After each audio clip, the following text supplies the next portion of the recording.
Alhamdulillahi Rabbil Alameen.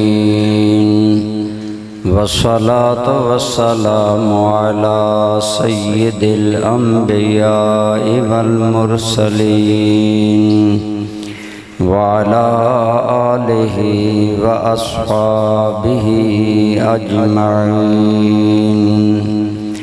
أما بعد فأعوذ بالله من الشيطان الرجيم بسم الله الرحمن الرحيم قالوا إنا تطيرنا بكم لئن لم تنتهوا لنرجمنكم وليمسنكم منا عذاب أليم قالوا طائركم معكم أئن ذكرتم بل أنتم قوم مسرفون. قال النبي صلى الله تعالى عليه وآله وسلم لا عدوى ولا طيرة ولا هامة ولا سفر أو كما قال عليه الصلاة والسلام. صدق الله مولانا العظيم صدق وبلغنا رسوله النبي الأمي الأمين الحبيب الكريم. درود پاک تمام احباب. اللهم صل على سيدنا ومولانا محمد وعلى آل سيدنا ومولانا محمد وبارك وسلم عليه. الصلاة والسلام عليك يا سيدي يا رسول الله وعلى آلك وأصحابك يا سيدي يا حبيب الله. بے حد حمد و ثنا اللہ کریم کی ذات پاک کے لیے، بے حد و بے حساب درود و سلام حضور رحمت عالم سرور عالم سید عالم صلی اللہ تعالی علیہ وآلہ وسلم کی ذات پاک پر اور آپ کے آل و اصحاب پر.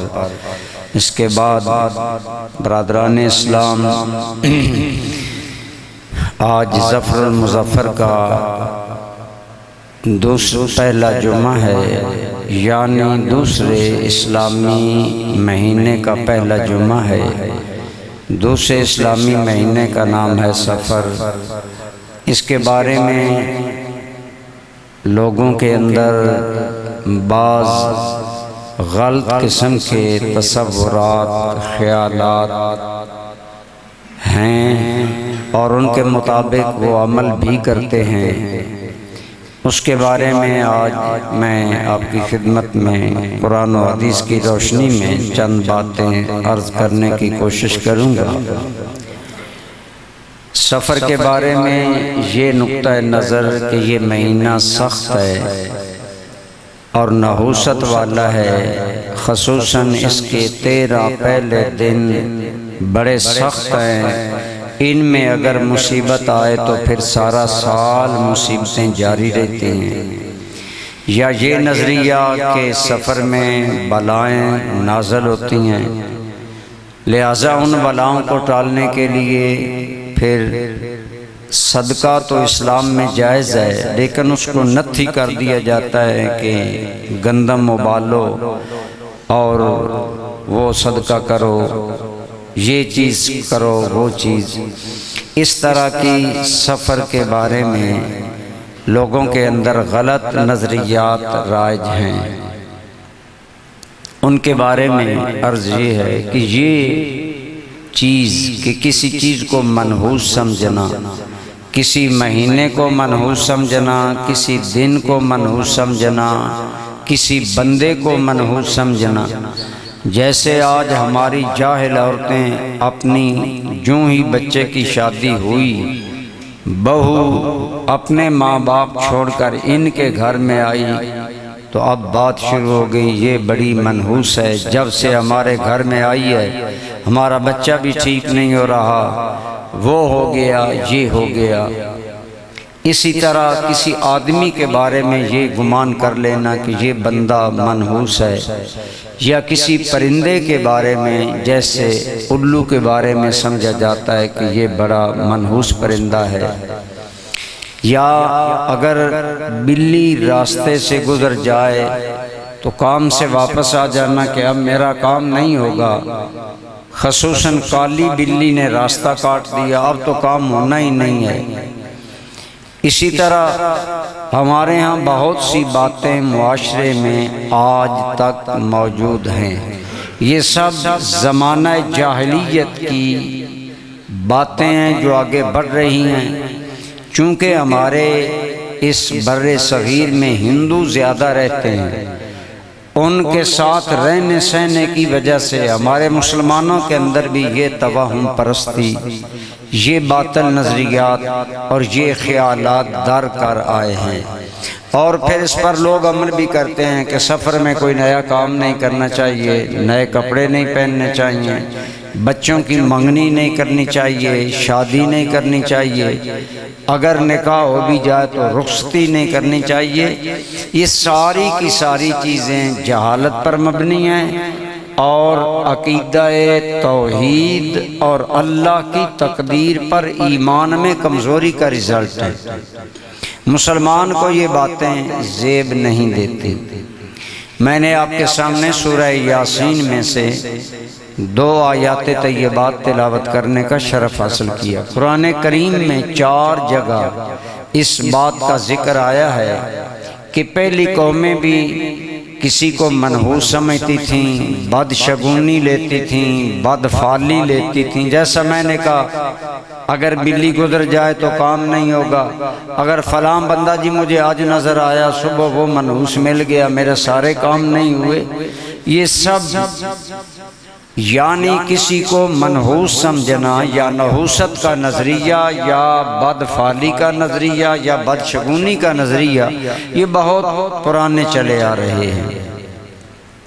حضرت عیسیٰ علیہ السلام کی امت میں 3 آدمیوں کو مبلغ بنا کر ایک قوم میں بھیجا گیا، تو اب وہ قوم کہنے لگی کہ جب سے یہ 3 لوگ ہمارے اندر آئے ہیں یہ بڑے ان منحوس لوگ ہیں۔ قالوا انا تطیرنا بکم، انہوں نے کہا ہم نے تمہارے بارے میں بڑی بری فال پکڑی ہے، اور بری فال یہ ہے کہ جب سے تم لوگ آئے ہو ہمارے معاشرے میں خیر نہیں، ہمارے جانور بیمار ہو رہے ہیں، بندے بیمار ہو رہے ہیں، وہ ہو رہا ہے۔ لَإِن لَّمْ تَنْتَهُوا لَنَرْجُمَنَّكُمْ وَلَيَمَسَّنَّكُمْ مِنَّا عَذَابٌ عَلِيمٌ، تم یہ اپنا تبلیغ چھوڑ دو، اللہ کی توحید کی دعوت چھوڑ دو، دین حق کی طرف بلانا چھوڑ دو، اگر تم نے نہ چھوڑا تو ہم تمہیں پتھر ماریں گے، ہم تمہیں شدید عذاب دیں گے۔ تو اللہ کریم نے فرمایا، ان اللہ کے بندوں نے انہیں جواب دیا، قالوا طائرکم معکم، تمہاری قسمت تمہارے ساتھ ہے۔ ہر بندے کی قسمت ہر بندے کے ساتھ ہوتی ہے، کوئی مہینہ، کوئی وقت، کوئی آدمی، کوئی جانور، کوئی پرندہ منحوس نہیں ہوتا۔ نہ اللہ نے نامینیٹ کر کے کسی پرندے کے اندر نحوست رکھی ہے، نہ کسی جانور کے اندر نحوست رکھی ہے، نہ کسی دن اور وقت میں نحوست رکھی ہے۔ ہاں نحوست بندے کے اپنے اعمال، اخلاق اور کردار میں ہوتی ہے۔ جو قوم برے عمل کرتی ہے انہیں برے عملوں کا نتیجہ دیکھنا پڑتا ہے۔ ایک قوم میں اگر شراب عام ہو جائے تو اس قوم میں بے حیائی، زنا، بدکاری اور جرائم زیادہ ہو جاتے ہیں۔ اب ایک قوم شراب پیے اور منع کرنے والے نیک لوگوں کو کہے یہ تمہاری نحوست ہے جو ہم پر طاری ہے، تو قرآن کہتا ہے قالوا طائرکم معکم، تمہاری قسمت تمہارے ساتھ ہے، بل انتم قوم مسرفون، تم وہ قوم ہو جو اللہ کے معاملات میں حدوں سے بڑھنے والے ہو۔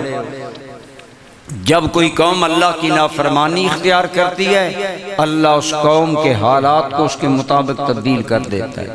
تو لوگ سمجھتے ہیں کہ یہ سفر کی بات تو میں عرض کر رہا تھا، یہ ساری چیزیں جہالت پر مبنی ہیں، ان پر یقین نہیں رکھنا چاہیے، نہ ان کے بارے میں خصوصاً جو بدفعلی ہم لیتے ہیں۔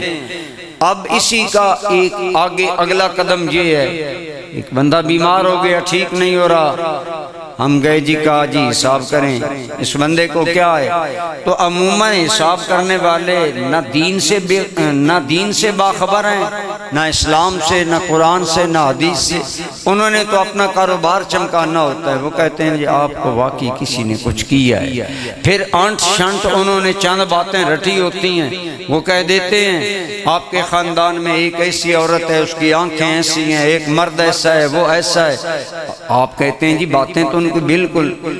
تو یہاں پر یہ بھی یاد رکھیں کہ جہاں رحمانی قوتیں دنیا میں کام کرتی ہیں وہاں شیطانی قوتیں بھی کام کرتی ہیں، اور انسان شیطان کے وسوسہ میں زیادہ آتا ہے، اور شیطان بعض ایسی باتیں اور بعض شریر جن ایسی باتیں ان حساب کتاب کرنے والوں کو الہام کر دیتے ہیں۔ ایک دو باتیں مل گئیں اور یہ ساری باتیں اس نے سچی کی ہیں، لہذا اس کا حساب سچا ہے۔ اب جو اس نے کہا وہ ہم نے کیا، اس نے اگر غیر شرعی تعویذات دیے، غیر شرعی کام کرنے کو کہا، ہم نے کر لیے، اس کے اندر ہوا کیا کہ منہ مانگی وہ قیمت لیتے ہیں، تو مال بھی گیا، ایمان بھی گیا۔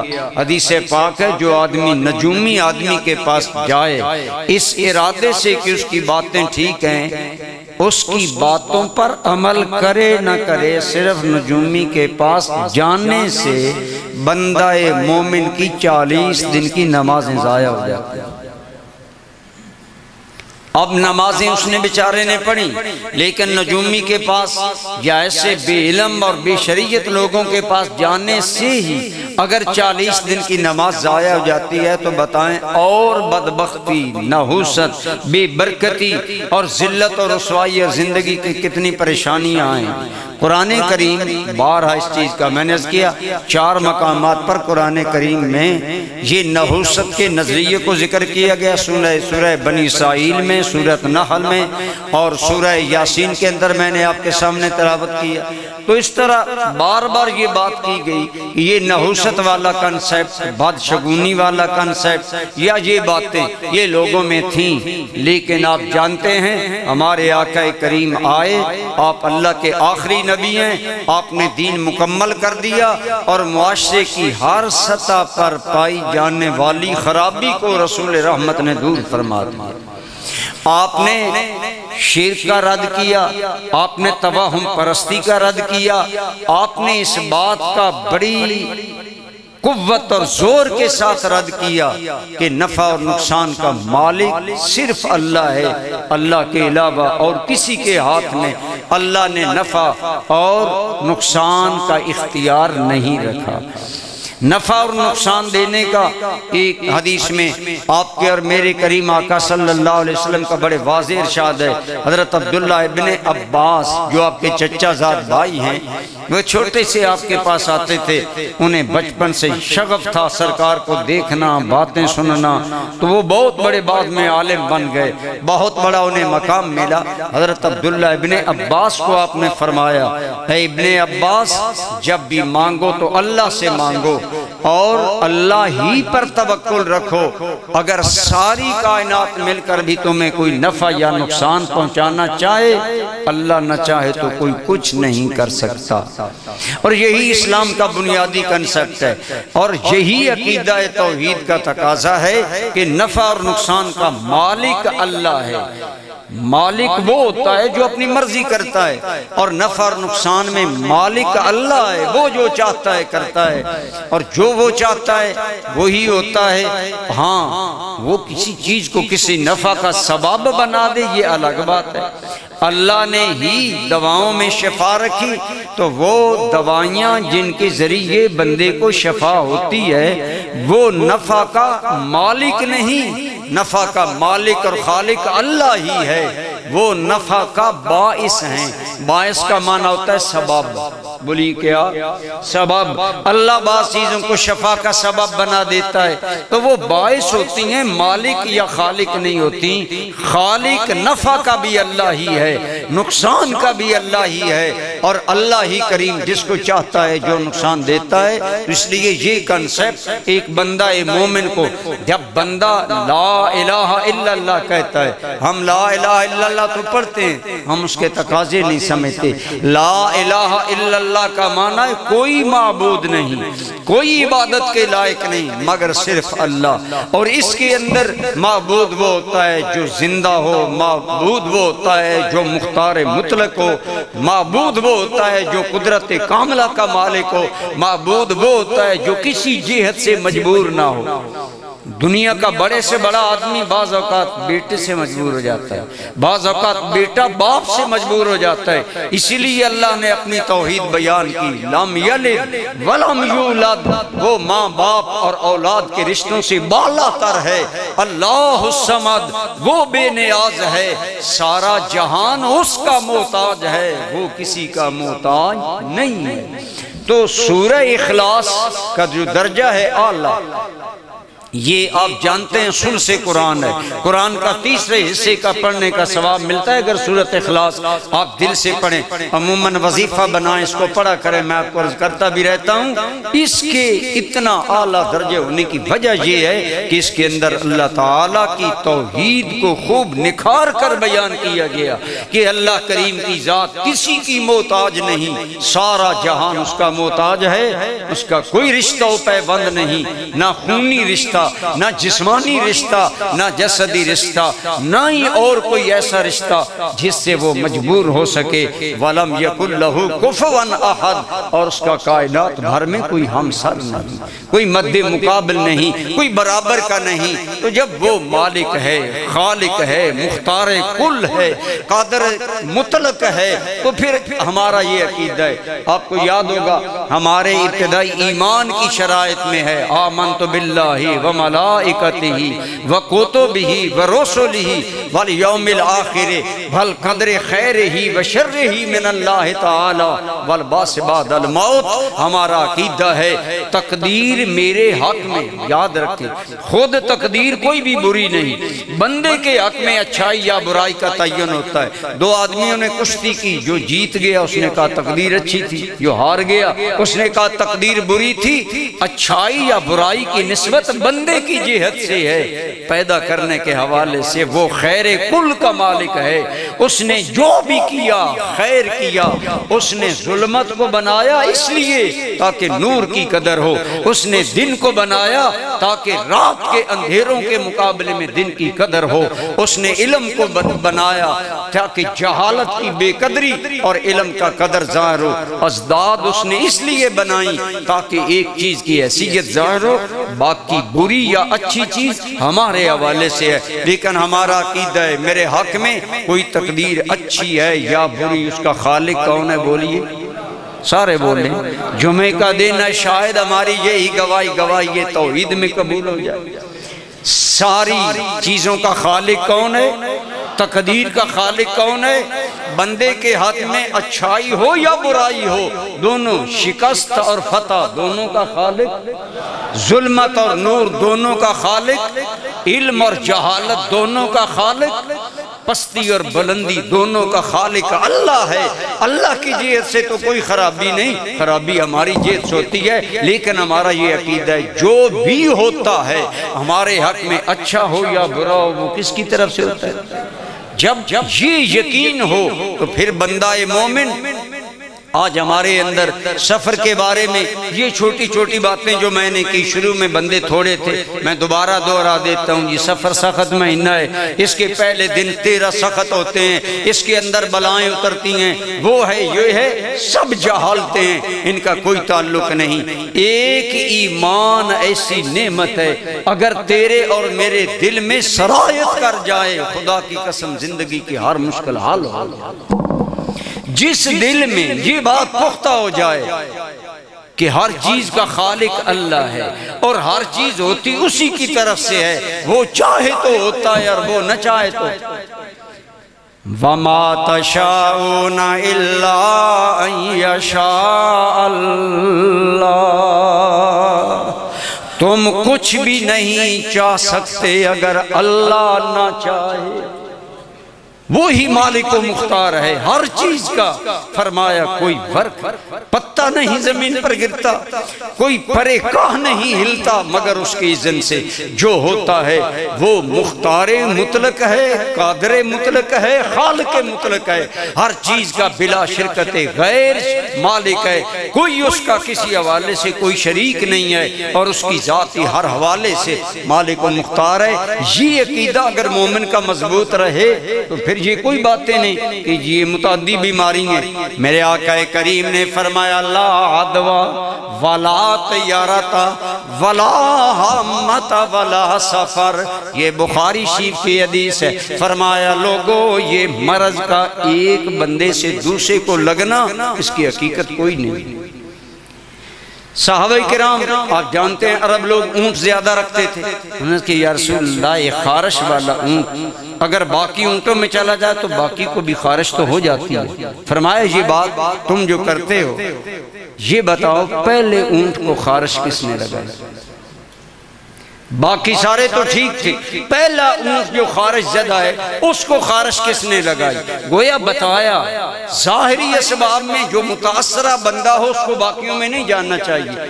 یہ بھی حضور کی سنت موجود ہے، میں آگے آ رہا ہوں اس بارے میں۔ لیکن اصل عقیدہ یہ رکھو کہ اصل میں کسی بیماری یا کسی وبا کا پیدا کرنے والا اللہ ہے۔ وہ چاہے تو بیماری لگتی ہے، وہ چاہے تو نہیں لگتی، وہی اصل خالق و مالک ہے۔ تو گویا مکمل بھروسہ اور مکمل تقوی اور مکمل اعتماد، اعتقاد اور توکل اللہ کی ذات کے ساتھ رکھو۔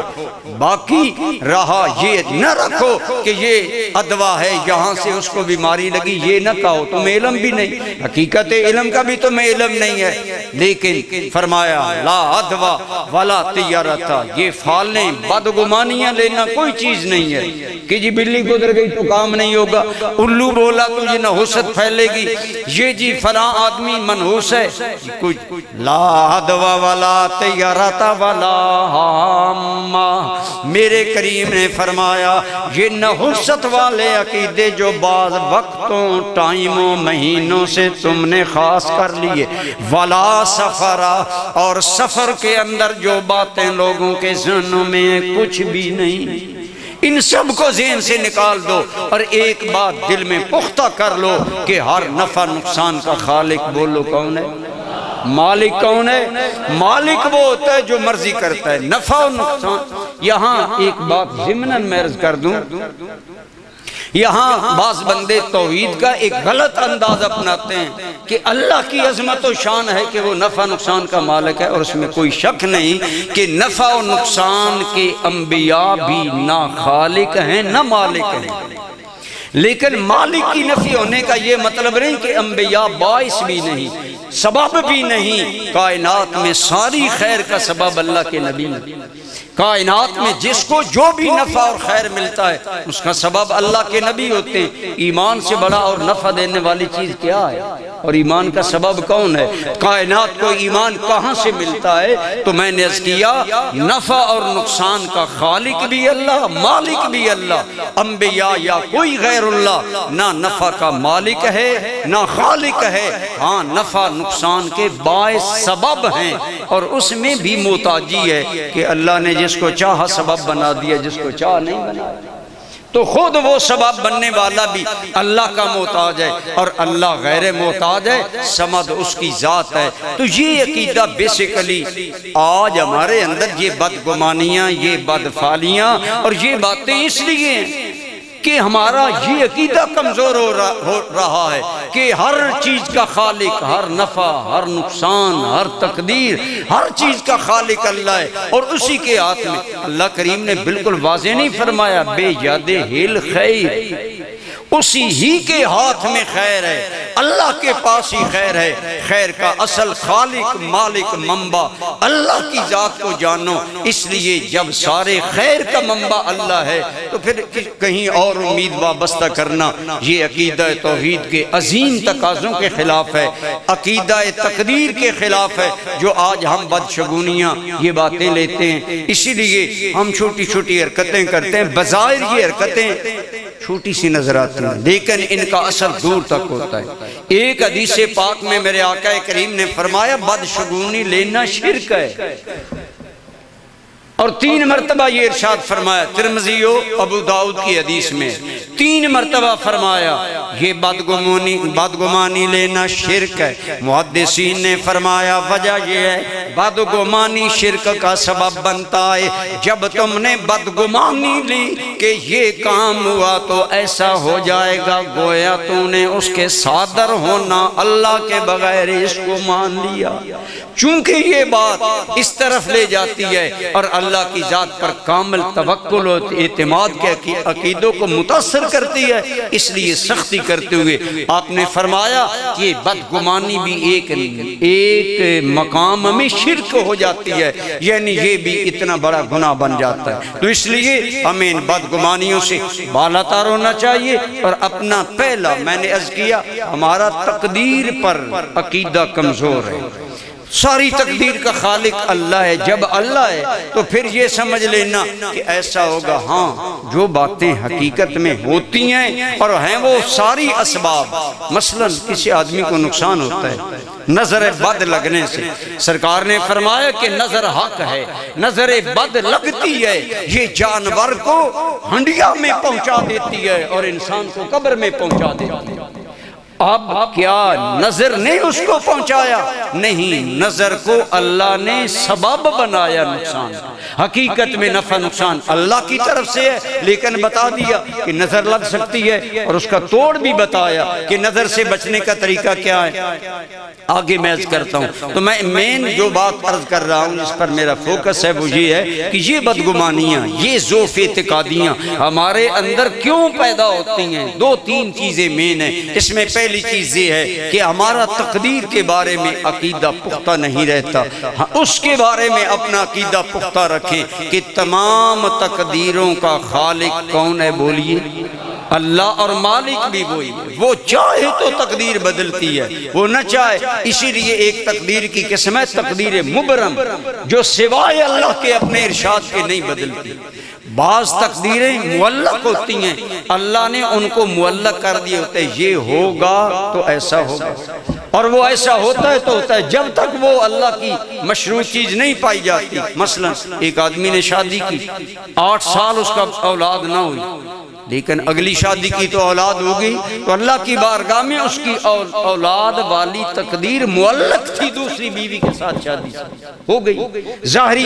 تو اس طرح اللہ نے بعض چیزوں کو معلق کر دیا ہے، ایک چیز پر اٹکا دیا ہے، اور اسی طرح بعض چیزوں کو اللہ نے اپنے محبوب بندوں کی دعا پر اٹکا دیا ہے کہ یہ ہوگا، لیکن ہوگا تب جب میرا محبوب دعا کرے گا، تو وہ تقدیر معلق ہوتی ہے۔ اور مبرم کا معنی ہوتا ہے اٹل، تقدیر اٹل اللہ کے اپنے اختیار کنٹرول میں ہوتی ہے۔ اللہ رب العالمین چاہے تو وہ بدلتی ہے، نہیں تو نہیں بدلتی۔ جب ہمارا یہ عقیدہ ہے کہ اللہ ہی خالق بھی ہے مالک بھی ہے، تو پھر یہ چھوٹی چھوٹی باتیں، بدشگونیاں، عام چیزوں سے نفع نقصان کا، ہم گاڑی کے پیچھے کالی ٹاکی باندھتے ہیں، پوچھا جی کیوں؟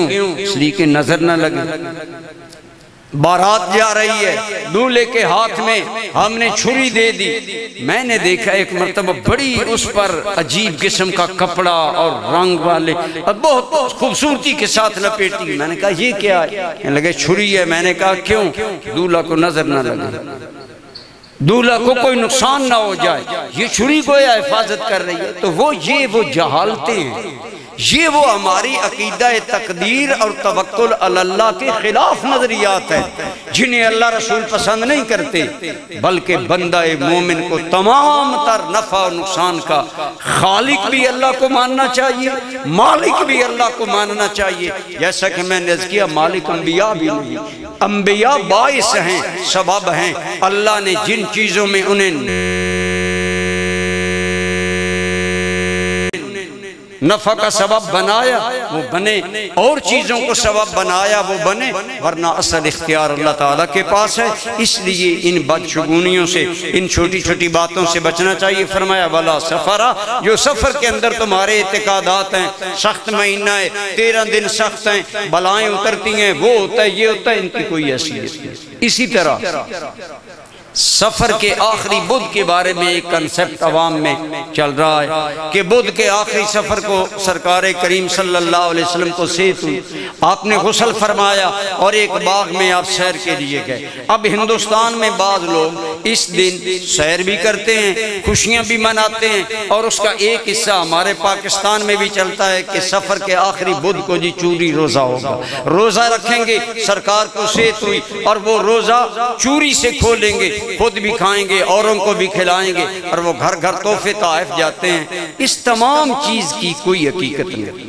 تمام مورخین، تمام سیرت نگاروں نے بالاتفاق کہا کہ بدھ کے آخری بدھ سفر کا، اس کے اندر سرکار کی بیماری کا کم ہونا یہ بالکل غلط ہے۔ بات الٹ ہے کہ سرکار کی آخری بیماری شروع اس دن سے ہوئی۔ کیسی عجیب بات ہے کہ جس دن حضور کی بیماری شروع ہو رہی ہے ہم خوشیاں منا رہے ہیں، جاہل لوگ باغوں کی سیر کر رہے ہیں اور اسے ایک عید کا سما دے کر چوری بنا رہے ہیں اور کھا رہے ہیں۔ یہ بالکل جہالت ہے، اس کی کوئی اصل نہیں۔ اور اسی بدھ کو رات آپ جنت البقیع میں گئے، واپسی پر درد سر ہوا، پھر آپ کو بخار ہوا اور اسی بخار میں آپ کا وصال کمال ہوگا۔ تو یہ تو الٹا بات ہم اختیار کر رہے ہیں۔ اس لیے آپ خود بھی ان توہمات سے، ان بدشگونیوں سے، ان بدفعلیوں سے بالا تر ہوں، اللہ کی ذات کے بارے میں مضبوط عقیدہ کنسپٹ کرے کہ نفع و نقصان کا خالق بھی وہی ہے، مالک بھی وہی ہے۔ جیسے اللہ نے عام دواؤں کو سبب بنایا، ایسے دعائیں بھی سبب ہیں۔ نظر بد اس سے بچنے کا سبب اللہ نے دعاؤں کو خود نبی رحمت صلی اللہ علیہ وسلم پر جادو کیا گیا، اور حضرت جبریل نے آ کر آخری 2 صورتیں عطا کی، یا رسول اللہ یہ پڑھیں۔ حضور وہ صورتیں پڑھتے گئے اور ان کی لگائی ہوئی گانٹھیں جو انہوں نے جادو کیا تھا وہ کھلتی چلی گئی، آپ کی طبیعت کھلتی چلی گئی۔ یہ امت کے لیے گویا تحفہ آ گیا کہ آخری 2 صورتیں اگر پڑھتے رہا کرو گے تم جادو، ٹونا، بد نظری اور بدخواہی کے تمام اثرات سے محفوظ رہو۔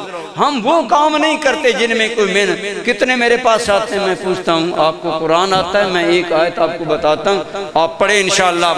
اور یہ میرا آزمودہ نسخہ ہے، حدیث پاک میں ہے۔ میرے کریم آقا صلی اللہ علیہ وسلم کی زوجہ محترمہ، ہم سب کی قابل احترام امی سیدہ عائشہ صدیقہ کیہ رضی اللہ تعالی عنہ، آپ فرماتی ہیں جب رسول رحمت صلی اللہ علیہ وسلم رات بستر پر لیٹتے دونوں ہاتھ اٹھا لیتے، روزانہ کا یہ معمول۔ اب امت یہ نہیں کرتی، لمبے چوڑے 50,000 کے تعویذ مانگتی ہے۔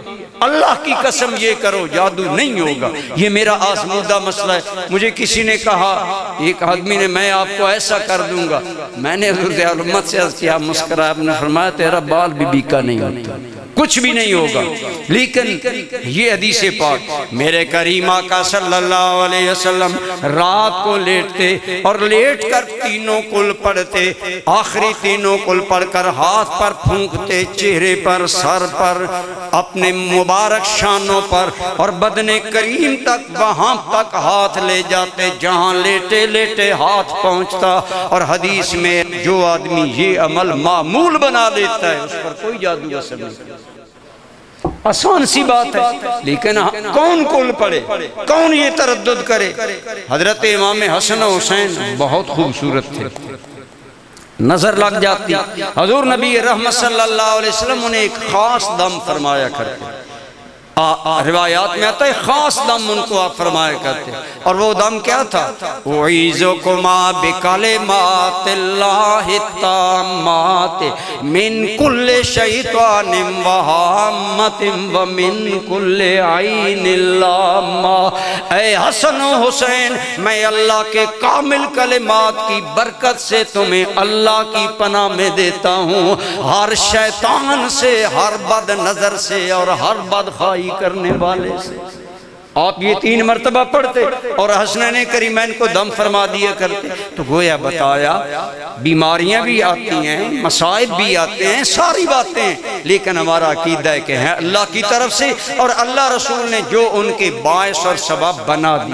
اب جن چیزوں کو اللہ نے سبب بنایا ہم انہیں تو مانتے نہیں، اور ہم کیا کرتے ہیں، کبھی گھگنیاں بنا کر تقسیم کر رہے ہیں، کبھی چوری باندھ رہے ہیں، کبھی کچھ کر رہے ہیں۔ وہ کام کرے جو اللہ کے رسول نے کرنے کا حکم دیا۔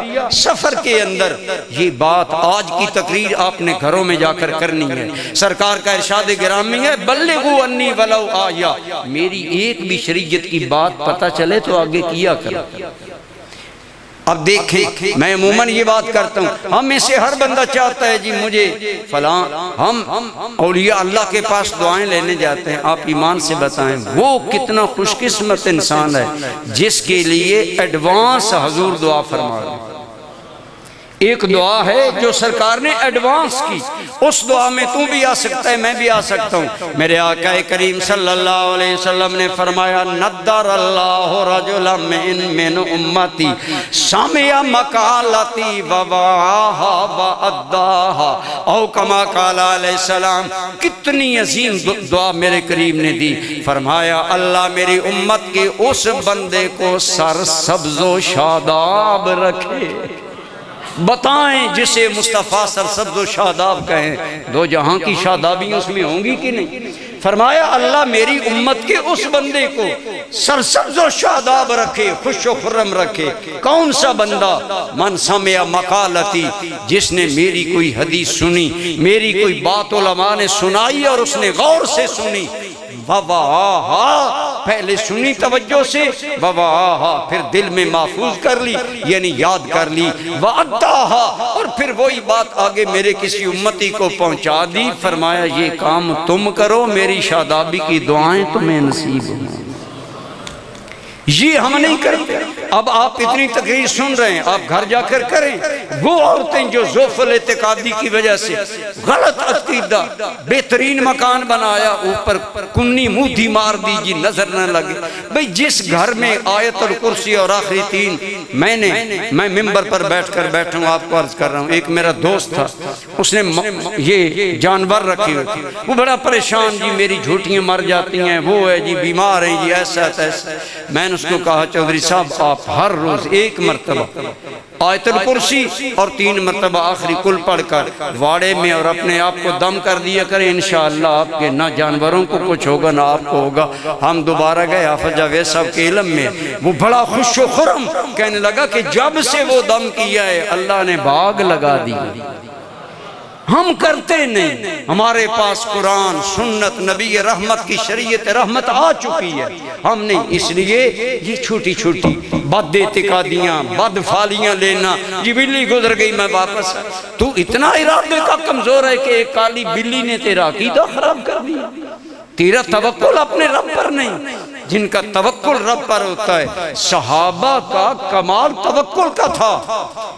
مصر کی لوگ کہنے لگے اگر جوان لڑکی دریائے نیل میں نہ ڈالیں تو دریائے نیل پانی نہیں دیتا۔ حضرت عمر نے کہا خبردار، ہم بچیوں کو زندگی دلانے والے نبی کی امت، ہم بچیوں کو کیوں قتل کریں گے؟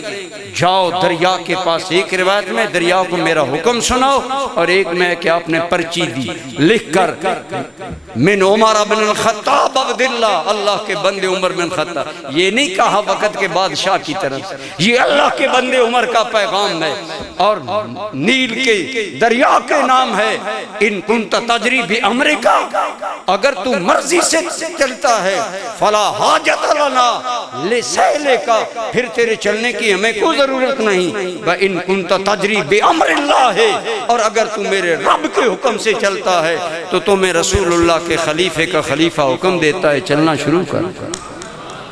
یہ کہا تو دریا نے چلنا شروع کر دیا۔ صحابہ کا توکل تھا، اللہ کی ذات پر بھروسہ تھا، وہ ہر چیز میں نفع نقصان کا خالق مالک اللہ کو سمجھتے تھے۔ آپ بھی یہی عقیدہ اپنا مضبوط بنائیں، اپنے گھر بتائیں، عزیزوں کو بتائیں، بالخصوص ہماری مائیں بہنیں جو ضعف الاعتقادی کا شکار ہوتی ہیں اور چھوٹی چھوٹی باتوں سے عجیب۔ آج جی میری دائیں آنکھ پھڑک رہی ہے، بس کیا ہوا؟ پھر نکلا گھر سے غیر محرموں کے پاس، وہ ٹھگ پیروں کے پاس گیا، دولت بھی گئی، ایمان بھی گیا۔ بھئی اگر آنکھ پھڑکتی ہے تو کوئی وجہ ہوگی، کسی ڈاکٹر کے پاس جائیں، حکیم کے پاس جائیں، قرآن و سنت پڑھیں، اللہ تعالیٰ صحت دے گا۔ ہم چھوٹی چھوٹی صحابہ کرام اور تابعین اتنے متوکل تھے کہ وہ عموماً اپنے آپ کو دم بھی نہیں کرتے تھے، تکلیف میں وقت گزار دیتے تھے۔ ایک سے پوچھا گیا حضرت آپ کو دم، وہ بڑے مستجاب الدعوات تھے، ایک مہلک بیماری میں تھے، ان کی والدہ بھیس بدل کا لائی، اس نے کہا میرا بیٹا بڑا شدید بیمار ہے، دعا کریں۔ آپ نے دعا کی تو دعا اپنے لیے ہو رہی تھی۔ اگلی رات بڑی چین کی گزری، ماں نے پوچھا رات کیسی گزری؟ فرمانے لگے آج رات سکون سے میں سویا رہا، آج اچھی نیند آئی۔ ماں خوش ہوئی، کہنے لگی کل میں بھیس بدل کر تم ہی سے تیرے لیے دعا کروا کر گئی تھی۔ ماں نے تو یہ خوشی کا اظہار کیا، لیکن وہ صاحب حال انسان تھا، آنکھوں میں آنسو کر آئے۔ بیٹے تو رو پڑا، امی جان آج آپ نے مجھ سے دعا کروائی، میں رات کو سویا رہا، میری رات میرے محبوب کی یاد سے غفلت میں گزری۔ اے میری اماں تمہیں کیا معلوم جب تکلیف آتی ہے، اور تکلیف کو میں من جانب اللہ سمجھتا ہوں، اس عشق و محبت میں جو مجھے سرور آتا اس کو تم نہیں جانتی، میں جانتا ہوں۔ بعض لوگ اس مقام پر بھی ہوتے ہیں، انہیں اللہ کی بارگاہ پر کامل توکل ہوتا ہے، اس لیے آپ صحیح العقیدہ موحد مسلمان بنے، اللہ کی توحید پر یقین کامل کریں۔ ہماری یہ بے یقینیاں ہیں جو ہمیں برباد کر رہی ہیں، ہماری بے یقینیاں جو ہمیں برباد کر رہی ہے۔ حضرت علامہ اقبال نے بہت پیارا اقبال کی ایک ربائی اتفاقاً مجھے یاد آ گئی۔ اقبال کہتے ہیں یقین مثل خلیل مثل خلیل آتش نشینی، یقین مثل خلیل آتش نشینی، یقین اللہ مستی خود گزینی۔ اقبال کہتا ہے اللہ پر یقین، اللہ کی قدرت پر، اللہ کی ذات پر کامل اعتماد رکھو، اور ابراہیم کی طرح آگ میں چھلانگ لگا جاؤ۔ یہ ہے اصل یقین کی قوت۔ اور یقین اللہ مستی، جو یقین کا حامل بندہ ہوتا ہے وہ خدا کی ذات میں مست رہتا ہے، اسے ہر تکلیف میں، ہر خوشی میں، ہر حال میں اللہ نظر آتا ہے، کیونکہ وہ اللہ کو دیکھتا ہے، وہ تکلیف کو نہیں دیکھتا۔ اللہ نے زمین و آسمان کی امانت آسمان کو دی، زمین کو دی، دریاؤں سمندر پہاڑوں کو دی، سب کہنے لگے یا اللہ ہم ڈرتے ہیں تیری امانت سے ہم نہیں اٹھاتے۔ حضرت آدم آگے بڑھے، آپ نے کہا یا اللہ جو کوئی نہیں اٹھاتا امانت مجھے دے۔ فرشتوں نے، حوروں نے، غلمان نے کہا آدم تیری نسبت آسمان بھی بڑا، پہاڑ قوت والے، سمندر پہنائیوں والے، سارے تو اسے زیادہ طاقتور ہیں، کسی نے اللہ کی امانت نہیں اٹھائی، تو نے اٹھا لی۔ حضرت آدم نے عاشقانہ جواب دیا، فرمایا تم نے یار کی امانت کو نہ کیا، میں نے کہا ہم نہ نہیں کرنے والے، جو امانت دے رہا ہے اٹھانے کی ہمت بھی وہی دے گا۔ فرمایا میں نے امانت کے بوجھ کو نہیں دیکھا، میں نے امانت اٹھوانے والے محبوب کو دیکھا۔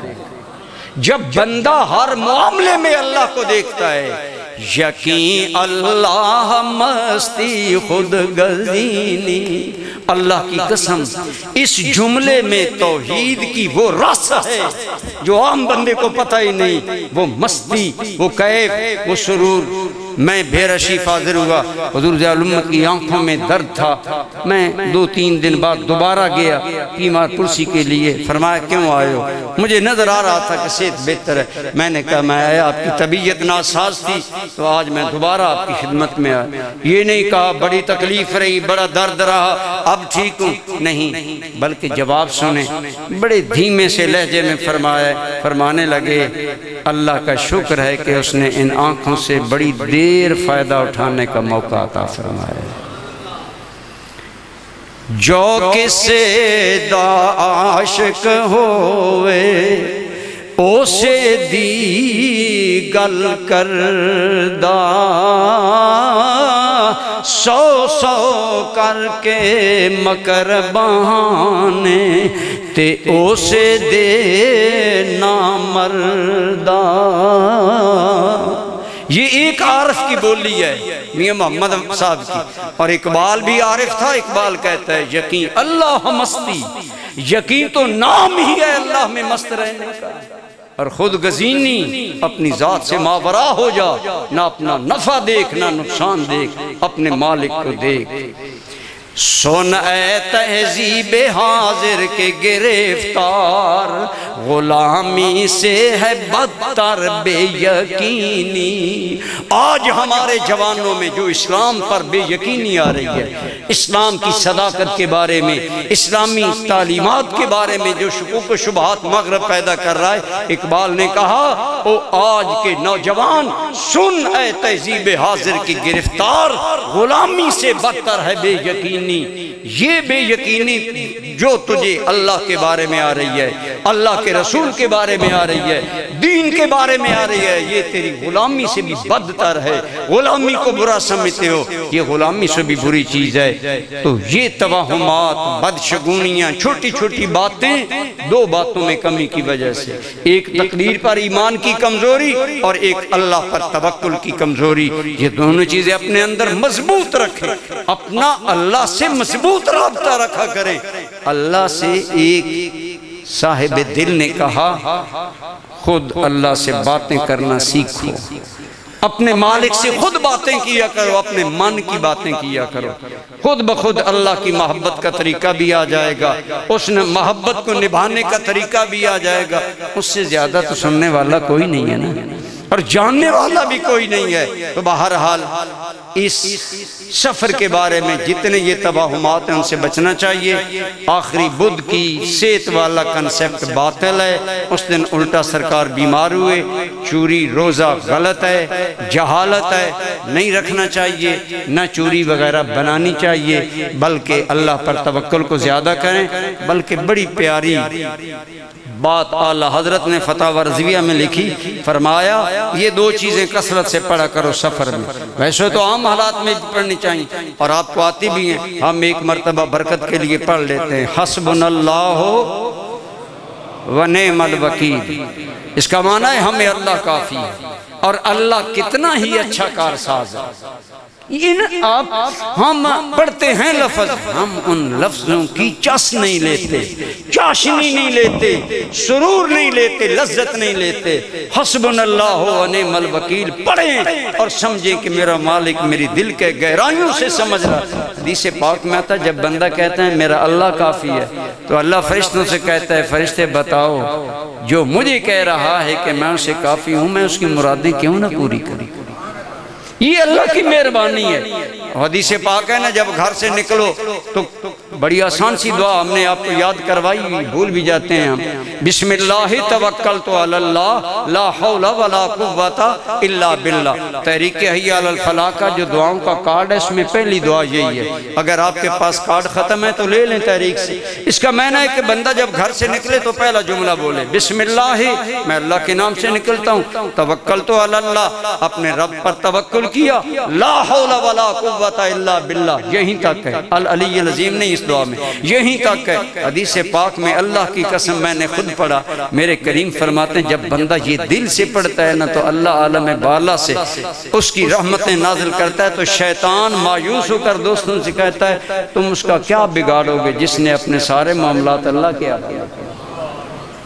اللہ سے لو لگاؤ صحیح، ہم نے خود حجابات بنائے۔ اور دوسرا اعلیٰ حضرت نے بڑا باکمال، بلکہ میں آج سوچ رہا تھا کہ میں تحریک کے لوگوں کو کہوں کہ یہ دعا لکھ کر ہر مسجد میں لگائیں، وہ دعا آپ بھی پڑھ لیں میں بھی پڑھتا ہوں۔ آپ فرماتے ہیں یہ دعا سفر میں پڑھا کریں، لا طیرہ پڑھیں، لا طیرہ الا طیروں کا۔ لوگ بدفالیاں لیتے ہیں، اس کا معنی ہے لا طیرہ الا طیروں کا، مالک فالیں تیری ہی ہیں، تیرے ہی فیصلے ہیں، ہماری باتیں ہماری فالے لینا کوئی حیثیت نہیں۔ لا طیرہ الا طیروں کا پڑھئے، لا طیرہ الا طیروں کا ولا خیرہ الا خیروں کا۔ خیر تو ہے ہی تیری بارگاہ سے، ولا الہ غیرک، پڑھیے ولا الہ، پھر پڑھ لیں لا طیر الا طیرک۔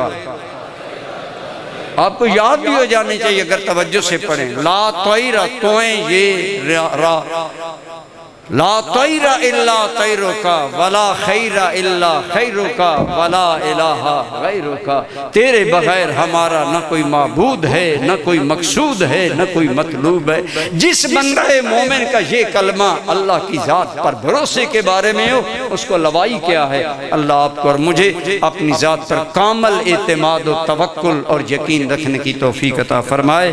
یہ باتیں ضرور جا کر اپنے متعلقہ لوگوں سے ذکر کریں۔